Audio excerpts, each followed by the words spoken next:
Thank you, Kelly. Thank you, AZA and IMATA, for bringing us together. I am very pleased to be here this morning. You know, I am at heart a trainer, a behavior specialist, and a biologist. And although I have worked in the zoological industry for a long time in a variety of leadership positions, I always tend to go back to my roots as an observer and a student of behavior. And it's based on that position and that background that I'm going to talk about the subjects that I'm going to talk about today. I have a couple of goals for the time I have with you today. I want to talk about some of the modern developments in the use of the science of behavior to improve animal care. I also want to explore training from a welfare perspective. And I want to ask the question, are we doing all that we can to give behavior management the attention and focus that it deserves and, in my opinion, requires? And I also want to introduce an expanded behavior application for wildlife conservation. Those are my goals in the time I have this morning. And I want to challenge us or suggest to us that we need to reframe our approach to behavior. I know many of you have excellent behavior programs, and you probably will share the vision that I'm going to suggest today. I want us to remember that the laws of learning are part of a natural science, and those laws are at work on our animals 24 hours a day. And because of that, behavior functions in predictable ways, particularly if you have staff with experience in the behavior science. And so what I would like to suggest is an approach to looking at behavior in the zoological environment that may be a little bit different than some of us currently look at it. I want to start by just a philosophical approach. I believe that there are 4 cornerstones that form the foundation of a good professional animal care program. And I believe that if we don't have all 4 of those cornerstones in place, our program is built on a faulty foundation. From my perspective, those cornerstones include, of course, a healthcare component. We all know that we cannot provide good welfare if we do not have a good veterinary program. Another cornerstone is, of course, nutrition, the vitamins, the supplements, the food that our animals get. That's the lifeblood of their health. I also think of the environment as being a key cornerstone. If you have an animal that likes to dig, then he needs dirt. If it's an animal that likes to climb, then he needs trees. And if it's an animal that wants to swim, then it needs water.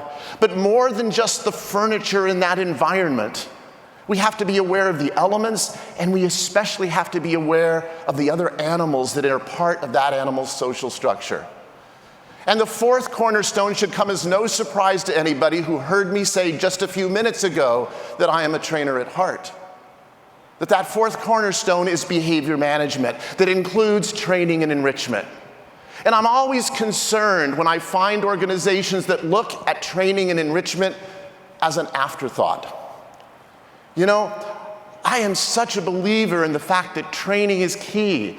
I consult at zoos and aquariums all over the world, and I sometimes come across somebody who says, "Yeah, Ken, I know that behavior is important, but we haven't really had a chance to think about training much in the last 6 months." And you know what that sounds like to me? That's like somebody saying, "Yeah, I know nutrition is important, but I haven't fed my animals in 6 months." Nobody would say that's okay, but yet it's okay when we don't think about behavior. I think we have to recognize that training and enrichment is essential, and it cannot be an afterthought. I also believe, and this is a personal belief, that training should be divided into 2 camps: primary reasons for training and secondary reasons for training. To me, a primary reason for training is something that directly benefits the individual animal in front of us. Not the species, not humankind, not our knowledge, but the animal in front of me right now. If it doesn't benefit that animal in front of me right now, I don't think it's primary. To me, there are 3 primary reasons for training. One of them, physical exercise. You know, our animals need good exercise. They're exercising all the time in the wild, and in our organizations, training provides us a mechanism to make sure that our animals get a good aerobic workout. Another primary reason for training is mental stimulation. As a biologist, I have observed animals in the wild for most of my career. And when I watch animals in the wild, they are stressed. They're worried about the predator around the corner. They're concerned about where they're going to find food. They need to find a mate. They need to find proper temperature. We give them most of the things they need in our organizations, and I think that's good. But sometimes that robs them of a job. And oftentimes they will fill that behavioral void with activities that perhaps we don't want to see them exhibit. Training provides a mechanism to give them that mental stimulation. And finally, the third primary reason for training is cooperative behavior.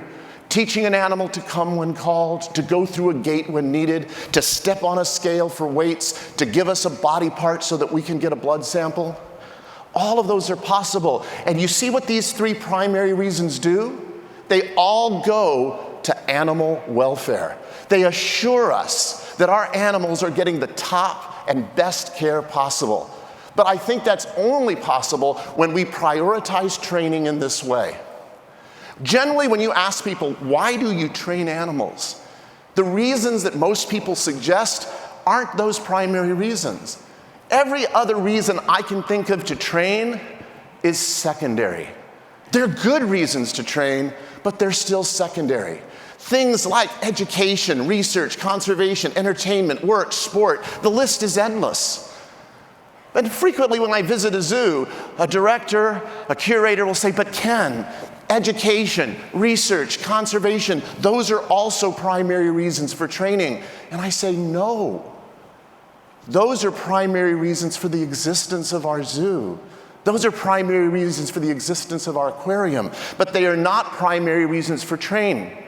And the reason I believe that is if we don't prioritize training right, we often have keepers and trainers and aquarists who are pressured by the fact that we think of education, research, and conservation as primary, and it causes them to force those animals to comply with that research project or be in that education program. I love participating in those programs. Those are vital for our organizations. But if we prioritize our training properly, then animal welfare is always the first thing that we think about. I think this has to be a philosophical foundation of how we look at training. And for those of us that don't look at it that way, I suggest we reframe how we look at training animals in the future, because it is essential. It is not a luxury.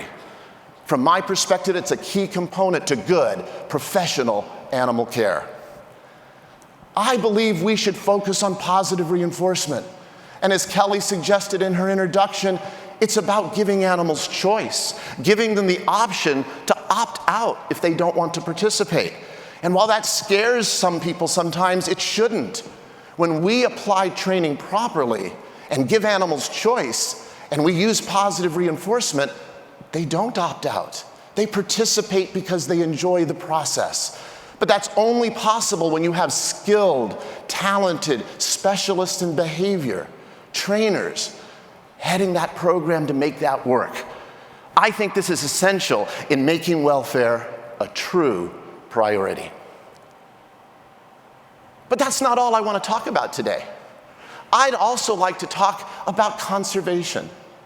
I'd like to suggest that there's a connection to conservation that sometimes we're not aware of. An understanding of behavior has implications that spread far wider than just the general daily animal care that I just talked about. As a matter of fact, I don't want us to forget that putting our animals' needs first has to be our priority. But once we have that in place, the kinds of things that we can accomplish is amazing. Did you know that trainers have begun to use the science of behavior and have begun applying their skills in amazing new ways to aid in conservation in the wild? Now, I don't have a lot of time today, so I can't tell you about the dozens and dozens and dozens of great conservation projects that trainers are working on all over the world. but I do want to share a few brief examples. Maybe I should start with one that most of you are familiar with. Most of us know the story of the California condor. In 1987, it is amazing to me to realize that there were only 22 condors left in the world. That's in the wild and in human care combined, 22 animals. But the San Diego Zoo and the Los Angeles Zoo headed up those reproductive efforts. They were successful at reproduction, and in 1991 they began attempting a few releases. And although the reproduction efforts were successful, the releases were not, because the birds had imprinted on people and they didn't know how to avoid power lines. But that didn't deter those dedicated animal care professionals. They brought together in 1992 a group of trainers to participate in that program. And they developed the puppet foster program, where puppets were used to raise those chicks so that those chicks didn't imprint on people. Instead, the people only were seen by those chicks during medical exams, and that helped teach them people avoidance, which was important if they were going to be released in the wild. They used good training techniques to help teach them how to avoid power lines. And by 1994, successful releases began to happen. And by 2017, there were condors living in the wild in 5 different locations. By 2019, from 22 animals, there are now hundreds of California condors. Successful reproduction is occurring in the wild, and the message that I want to bring to you today, I believe the turning point was the use of skilled trainers to develop a plan in those zoological environments. There are so many other successes that include the use of behavior science.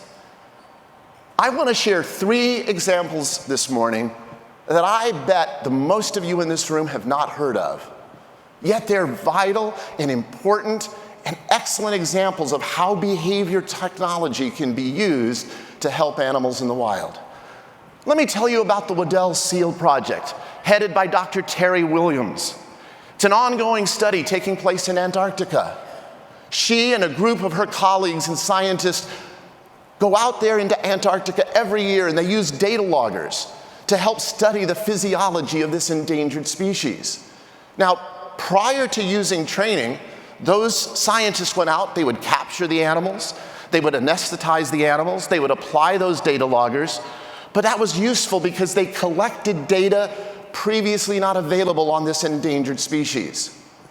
And then, at some point, a light bulb went off in Dr. Terry Williams' head, and she said, you know, I have skilled trainers and behavior specialists on my team at the University of California at Santa Cruz's Long Marine Lab.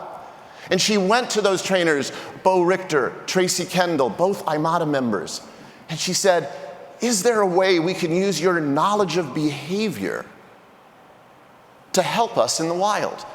And so they started taking trainers on these Antarctic studies, not to train the Weddell seals, but they used their knowledge of learning and behavior, their knowledge of what reinforces, the knowledge of what makes an animal be afraid of something, and help the scientists learn when to approach, when to retreat.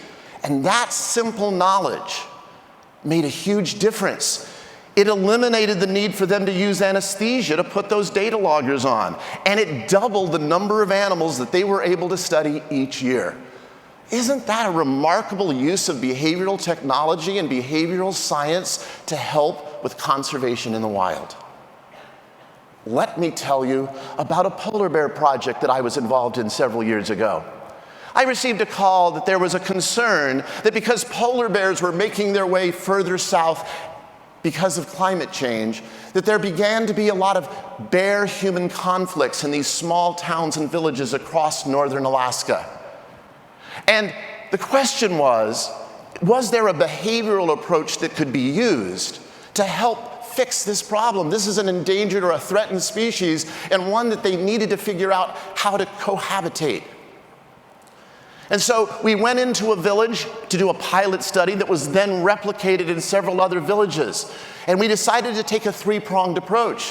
First, the very obvious approach, let's educate the locals about what to do with their garbage and their drying meat. And then we looked at the fact that they already had sentinels posted around the town with firecracker rifles designed to scare polar bears away from the village.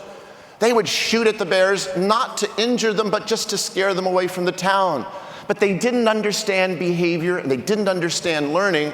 It scared the bears away, but didn't prevent the bears from just finding another way into the town. So when we came in, we said, you know what?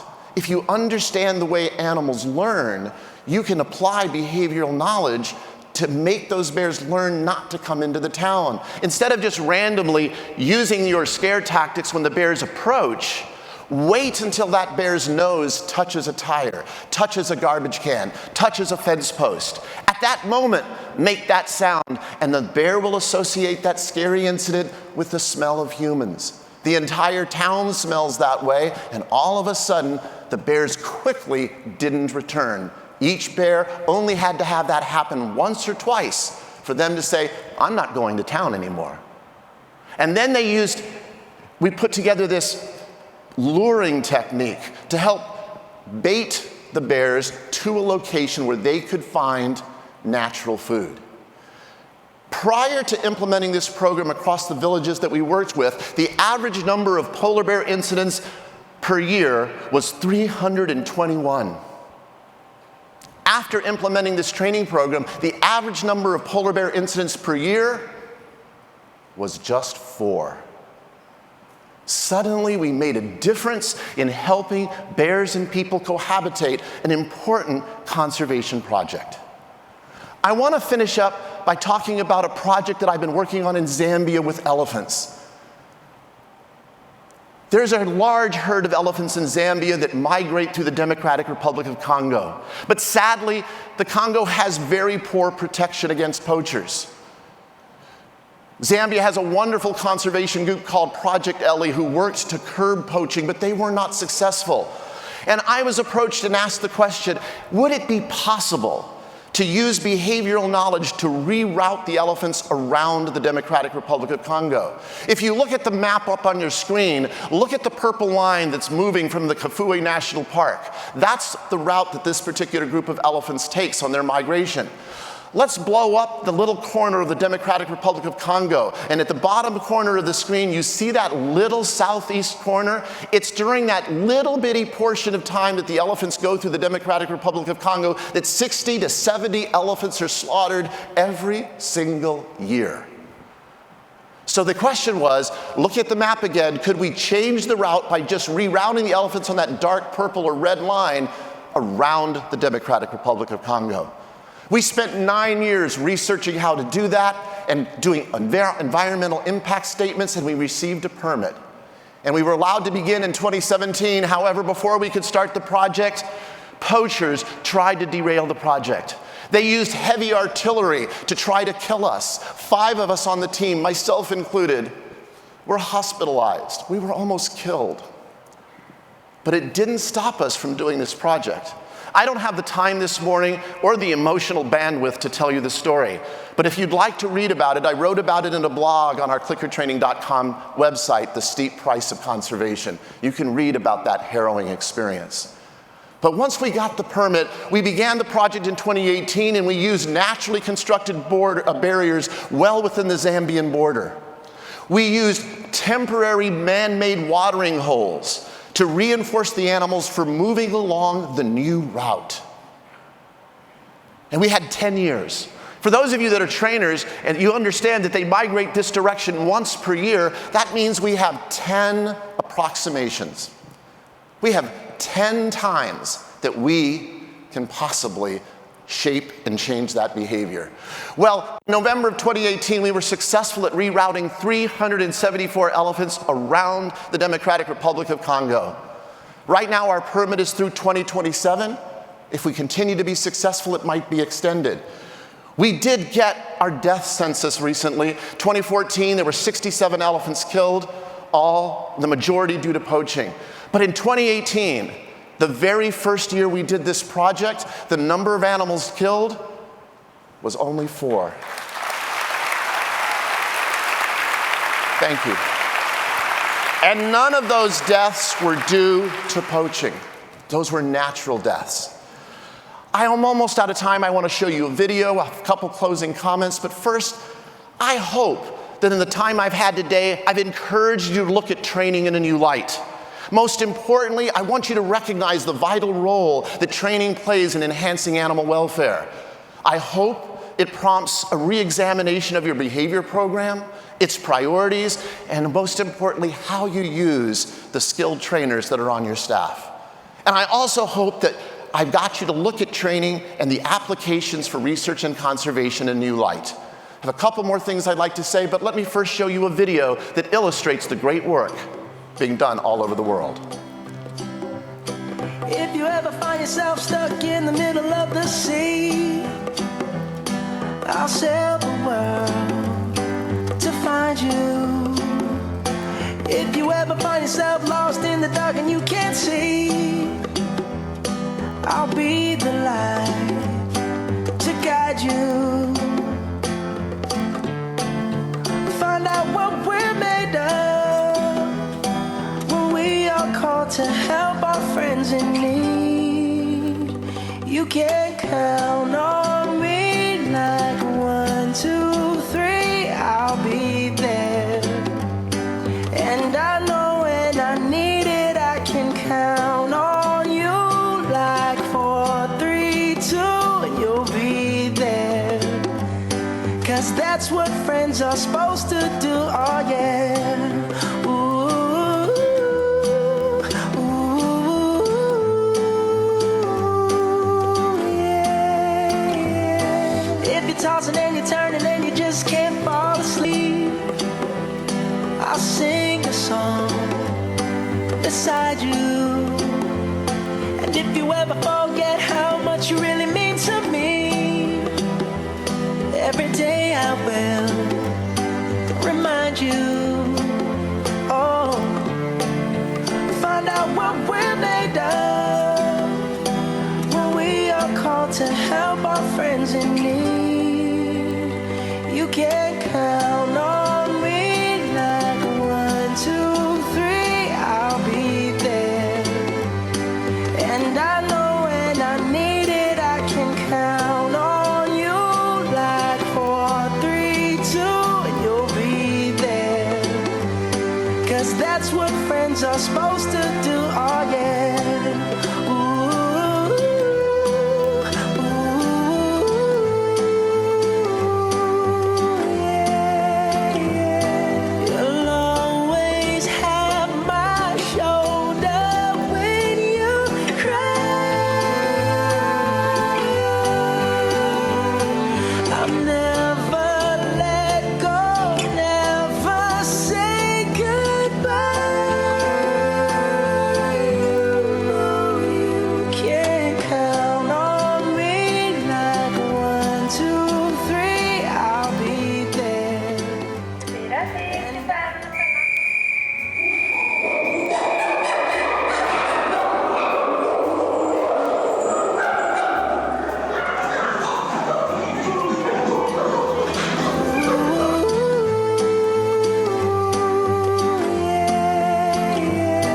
You'll always have my shoulder when you cry. I'll never let go, never say goodbye. You know you can count on me like 1, 2, 3, I'll be there. And I know when I need it, I can count on you like 4, 3, 2, and you'll be there. 'Cause that's what friends are supposed to do, oh yeah. Ooh, ooh.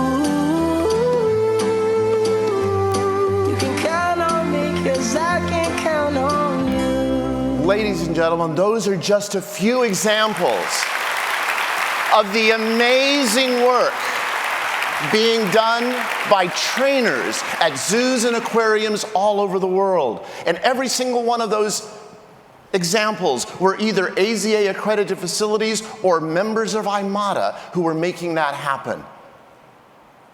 I hope I've opened your eyes to some of the possibilities of training. We all have keepers, aquarists, and trainers that work in our organization. I beg of you not to underestimate the value and skill that they bring to the table. I encourage you to recognize that what we can do with behavior is amazing. I want to advocate. As an IMATA member, I hope that many of you at AZA will visit our IMATA sessions and see the work that trainers are doing. And I really hope that we realize that training is quite remarkable. I am a trainer. I'm proud to be a trainer. And I hope that we recognize that what we can accomplish with the science of behavior is not short of amazing, it is incredible. Open your imagination to the possibilities. Ladies and gentlemen of IMATA and AZA, please have a productive, fun, and enriching time while you're here in New Orleans. Thank you for your attention this morning.